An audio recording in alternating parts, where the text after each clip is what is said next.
Hi guys, hello बच्चों party, कैसे हो आप सब लोग। आई होप सभी बच्चे काफी अच्छे होंगे। माय डियर स्टूडेंट्स, मैं विनोद कुमार बहल आप सभी बच्चों का हमारे इस लेक्चर में एक बार फिर से स्वागत करता हूं। वेलकम और welcome back to this channel. आज के इस वीडियो में मैं क्या बताने वाला हूं, कुछ 5 इंपॉर्टेंट स्टेप्स बताने वाला हूं आपको, जो आपके बोर्ड एग्जाम्स में आपको 95 प्लस लाने में पूरी की पूरी मदद कर सकते हैं। और अगर कोई गलती अभी तक आप कर रहे थे तो ये वीडियो देखने के बाद आपको गलती नहीं करेंगे। बच्चा पार्टी, सबसे पहले मैं आप लोगों से यार एक ही बात कहूंगा कि आप लोग बहुत सारी बातें सुनते हो और हमारा दिमाग उसको सुन के एक हिसाब से अनसुना कर देता है। कारण क्या रहता है उस टाइम पे, जब हम इतनी सारी बातें सुनते हैं तो दिमाग जो है ना उसको मतलब एक हिसाब से भूल जाता है। तो आपको ये बातें याद रखने के लिए अभी एक कॉपी लेना है और एक पेन लेना है, और जो जो बातें आपको इंपॉर्टेंट लगती है प्लीज नोट करते जाना, जिससे कि आपको बाद में भी याद रहे कि हाँ विनोद सर ने कुछ बात कही थी और ये बात हमें फॉलो करनी है। सबसे पहली बात यह है कि आपको 2 कमेंट करने हैं। एक तो नीचे क्या है, मैंने पोल वॉर लिया था तो अभी तक मेरे को कंफ्यूजन क्लियर नहीं हुआ, तो नीचे इस वीडियो के नीचे आप लोग मुझे 2 कमेंट्स करके बताइए। पहला कमेंट ये है कि आपके जो मिड टर्म एग्जाम्स है वो कब है, वो फर्स्ट वीक ऑफ सितंबर में है, सेकंड वीक ऑफ सितंबर में है कि लास्ट वीक ऑफ अगस्त में है। दूसरा कमेंट ये होगा कि उसमें आपके कितने चैप्टर्स आ रहे हैं, भैया पहले 7 चैप्टर आ रहे हैं, पहले 8 आ रहे हैं कि पहले 9 आ रहे हैं। ठीक है ना, उसी हिसाब से मेरे वन शॉट्स प्लान है, जैसे 6 तो मैंने करवा दिए हैं, अगर ज्यादा आ रहे होंगे तो मैं उसी हिसाब से सोचूंगा। ठीक है ना, क्योंकि हम जो अभी यहाँ पर प्रिपरेशन कर रहे हैं एक हिसाब से हम मिड टर्म के लिए प्रिपरेशन कर रहे हैं। राइट बच्चा पार्टी, अब मेरी बात समझिएगा। आगे बढ़ने से पहले आपको एक चीज बता दूं कि बच्चा जो है ना इस बात पर कंफ्यूज रहता है कि भाई मैं वन शॉट से करूं या डिटेल सिलेबस करूं, ये सब कराऊंगा। अभी एक आप लोगों के लिए बहुत बढ़िया और बहुत बड़ा अपडेट है और बहुत बड़ा बेनिफिट है, क्या कि आप लोगों के लिए mid term crash course already launch हो गया है। ठीक है ना, mid term crash course launch कर दिया है हम लोगों ने, उसका लिंक डिस्क्रिप्शन में है। और सबसे बड़ी बात है, सभी सब्जेक्ट्स मतलब बिल्कुल 10 अगस्त को ये बैच हमारा स्टार्ट होने वाला है। सभी सब्जेक्ट्स आपका physics, chemistry, maths, bio, English जो भी सब्जेक्ट्स हैं ये सब आपको मिल रहे होंगे 1500 रुपीज। और इसमें भी डिस्क्रिप्शन में लिंक है, अगर आप कोड वीके आर्मी यूज करते हैं तो आपको इस 1500 में भी आपको 10% के आसपास या जितना भी पॉसिबल डिस्काउंट उस समय चल रहा होगा वो आपको मिल जाएगा। तो ये एक बहुत बड़ा अपॉर्चुनिटी है, यानी 1500 रुपए में पूरी की पूरी सभी सब्जेक्ट की तैयारी स्टार्टिंग चैप्टर से आपको करवाई जाएगी, आपके मिड टर्म एग्जाम्स तक पूरे सारे चैप्टर्स कराए जाएंगे। तो यार ये एक बहुत अच्छी डील है, डिस्क्रिप्शन में लिंक है, कॉपी मतलब उस लिंक को क्लिक करो और वीके आर्मी कोड यूज करो। राइट बच्चा पार्टी, तो अब सबसे पहली बात यह है यार, हमारी कंफ्यूजन ये है कि सर वन शॉट करे कि डिटेल्ड सिलेबस करे, सर वन शॉट करे कि डिटेल्ड सिलेबस करे। अब यार ये सबसे बड़ी प्रॉब्लम है हमारी। तो मैं आपको बता दूं, देखो जिसका सेकंड बुक आ रहा होगा यानी रे ऑप्टिक्स, उसका फर्स्ट बुक से ऐसा कोई लेना देना नहीं है, तो उसको हम डिटेल कर रहे होंगे। अभी क्या है, यहां पर आपकी एक जीरो टू हीरो वाली वन शॉट सीरीज चल रही है मेरी, जिसका हो सकेगा तो मैं टेलीग्राम चैनल पे लिंक भेज दूंगा, डिस्क्रिप्शन में टेलीग्राम चैनल है उसको ज्वाइन कर लेना। उससे क्या होगा, आपको ये जो जीरो टू हीरो सीरीज जब आप ज्वाइन करेंगे तो इसमें एक चैप्टर करीब 4 4 घंटे के आसपास के वन शॉट की फॉर्म में करवा रखा है आपको। इसमें क्वेश्चंस भी है, सब कुछ है। आपको 2 तरीके से करना है। आपने वन शॉट किया भाई, ठीक है, आपने क्या किया, यहाँ पर वन शॉट किया 4 घंटे का, आपने एक बार इसको पढ़ा, बहुत अच्छे से कर लिया, उसके बाद एनसीईआरटी रीड कर ली। मैं ये नहीं कह रहा दबा के, सिर्फ रीड कर लो। सेकंड टाइम अगर पहली बार आपको इस वन शॉट को करने में 4 घंटे लग रहे हैं तो दूसरी बार हो सकता है कि उसमें सिर्फ 2.5 या 2 ही घंटे लगे, क्योंकि आप रिविजन कर रहे हो। ये रिविजन बड़े फ्रीक्वेंट मैनर में होगा, यानी कि आपका परसों ही होगा या कल ही हो जाएगा। और अब आप एनसीईआरटी हाईलाइट करेंगे, एनसीईआरटी के एग्जांपल्स और उसके ब्रेक एक्सरसाइज के क्वेश्चंस करेंगे। बहुत सारे बच्चों का ये मुद्दा होता है दूसरा कि सर आप जो 3-4 सवाल कराते हैं वो बन जाते हैं, जब हम खुद से क्वेश्चंस करते हैं तो नहीं बनते। प्रॉब्लम क्या है कि नए तरीके के क्वेश्चंस आते हैं हमारे पास, अब हमारे अप्रोचेस क्लियर नहीं होते, दिक्कत होती है। ठीक है ना, हम सीधा फॉर्मूला लर्न कर लेते हैं, फॉर्मूला उस क्वेश्चन में लगता नहीं है, फिर हमें लगता है यार ये कैसे हो गया। तो इसीलिए ये जो डिटेल्ड वन शॉट्स है, यहां से आपको पहले अप्रोच क्लियर करना पड़ेगा, इसको एक बार और रिवीजन करनी पड़ेगी, एनसीईआरटी के क्वेश्चंस करने पड़ेंगे।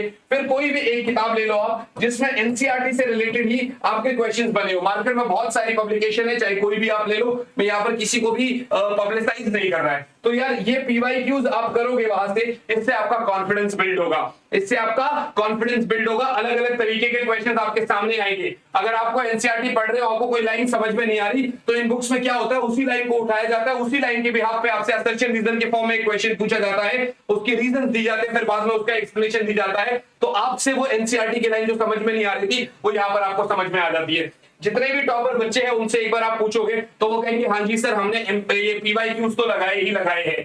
तीसरी बात क्या है, हमेशा प्रॉब्लम एक टॉपर और एक एवरेज बच्चे को डिफरेंशिएट क्या करता है, वो है मल्टीपल रिवीजन। पढ़ते सब बहुत अच्छे हैं, कभी कभार हो सकता है टॉपर से ज्यादा बढ़िया एवरेज बच्चा पढ़ा हो, लेकिन शुरुआत कैसी करी आपने ये मैटर नहीं करता। मैं हमेशा कहता हूं मैटर करता है कि आपकी एंडिंग किस तरीके से हो रही है। आप गरीब पैदा हुए हैं, ऊपर वाले ने आपको गरीब पैदा किया है, वो बड़ी बात नहीं है, उसमें कोई दिक्कत नहीं है, उसमें कोई खराबी वाली बात नहीं है। लेकिन अगर आप इस दुनिया से गरीब बन के जा रहे हैं, आप इस दुनिया में आपकी डेथ भी गरीब होके हो रही है, तो इसमें बहुत बड़ी गलती है। इसका मतलब आपने इस दुनिया में कुछ नहीं करा। तो उसी तरीके से शुरुआत कैसी है कोई मैटर नहीं करता, लेकिन हाँ मैटर जो करेगा वो है कि एंडिंग कैसी हो रही है। तो भैया आपको मल्टीपल रिवीजन करना पड़ेगा भाई, एक बार नहीं मल्टीपल रिवीजन करना पड़ेगा।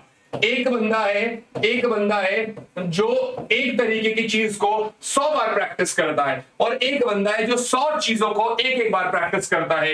पूरी उम्मीद है कि दूसरे वाला बंदा फेल हो जाएगा, लेकिन वो एक बंदा इतना ज्यादा अच्छे से उसको कर पा रहा होगा कि वो उसमें मास्टर बन चुका होगा। तो भैया कोई भी चीज करनी है उसमें मल्टीपल रिवीजन बहुत ज्यादा जरूरी है, ये आपको करना ही पड़ेगा। तो पहला आपने वन शॉट पढ़ा बहुत अच्छे से, उसके बाद उसकी एनसीईआरटी सॉल्व करी आपने, उसके बाद मल्टीपल रिवीजन।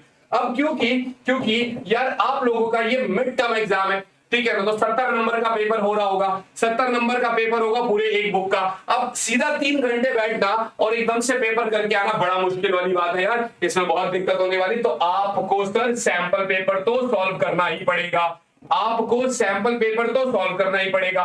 भाई जितने भी टॉपर बच्चों से पूछोगे तो आप वो ये बताएंगे कि हाँ भाई पेपर जाने से पहले हमने सैंपल पेपर को तो किया ही किया था, ठीक है ना। तो यार आप अलग अलग पब्लिकेशंस के सैंपल पेपर है उठा लो, देखो पहले तो आप जो सीबीएसई ने अपलोड करा है उसको कर लो, प्रीवियस ईयर की 2-3 लगा लो, और 1-2 आप नए और सैंपल पेपर लगा लो। इससे क्या होगा, और दूसरा टाइम बाउंड मैनर में 3 घंटे का पेपर है, सेट करो भैया 3 घंटे वॉशरूम करने नहीं जाऊंगा, कुछ करने नहीं जाऊंगा, बैठ जाऊंगा और उसी टाइम पेपर स्टार्ट करो जिस टाइम आपका स्कूल में पेपर होता है। जैसे 10 से 1 बजे तक मान लो पेपर है आपका, या 10:30 से 1:30 बजे तक आपका पेपर है, तो आप बैठो 10:30 बजे एग्जैक्ट, पानी की बोतल लेके बैठो, अपना घड़ी सामने रखो, 3 घंटे होते ही आप पेपर उठा लो भाई। बहुत जेन्युइनिटी के साथ अपने पेपर को चेक करो, देखो भाई आपके उसमें कितने मार्क्स आ रहे हैं।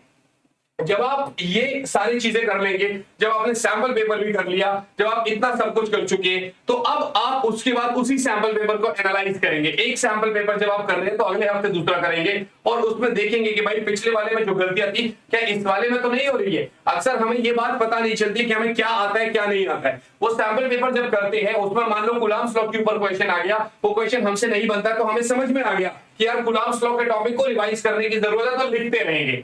गॉट इट गाइस, एक तो ये वाली चीज हो गई आपकी। तो कुल मिला के वन शॉट हो गए, उसके बाद आपका पीवाईक्यूज हो गया, फिर उसके बाद आपका मल्टीपल रिवीजन हो गया, उसके बाद आपका सैंपल पेपर हो गया, ठीक है ना।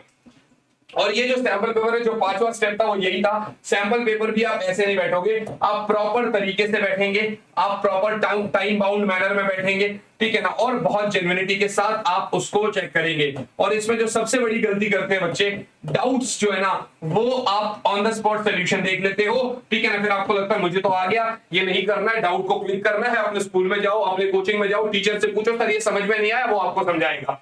तो ये 5 कुछ ऐसे स्टेप्स है, आई होप इन स्टेप्स ने आपकी मदद करी होगी। मैं फिर से कहूंगा कोई भी ऐसा बच्चा है जिसने एक चैप्टर भी नहीं पढ़ा, अभी से भी स्टार्ट नहीं करा, 10 अगस्त को अपना बैच स्टार्ट हो रहा है, डिस्क्रिप्शन में लिंक है, लिंक पे जाओ, क्लिक करो। और मैं सच बता रहा हूं 1500 रुपए में से भी मान लो आपका 10% माइनस हो जाता है तो 1350 रुपए, 1350 रुपए में आप लोगों को कंप्लीट ये जो आपका मिड टर्म का एक क्रैश कोर्स है जिसको आपके सारे सब्जेक्ट इसमें कंप्लीट हो रहे हैं। आई डोंट नो यार इससे बड़ी अपॉर्चुनिटी आपको क्या मिलेगी। तो मेरे हिसाब से ये बहुत अच्छी अपॉर्चुनिटी है। हम मुलाकात करेंगे आपसे आप ही के अगले वीडियो में। आज के लिए इतना ही। ऑल द वेरी बेस्ट बच्चों, बाय गाइस, बाय ऑल। इस वीडियो को प्लीज प्लीज प्लीज अपने दोस्तों के साथ जरूर शेयर करना, क्योंकि हो सकता है कि उनको ये सब सारी बातें ना पता हो और आप उनकी हेल्प कर दो तो ऊपर वाला भी देख रहा है वो भी आपकी हेल्प करेगा, ठीक है ना। और अब यार मुझे बता दो कि जिस चीज की आपको नीड है तो वो हम करेंगे, ठीक है। मुलाकात करेंगे अगली वीडियो में। ऑल द बेस्ट बच्चों, bye guys, bye all and yes, जय हिंद।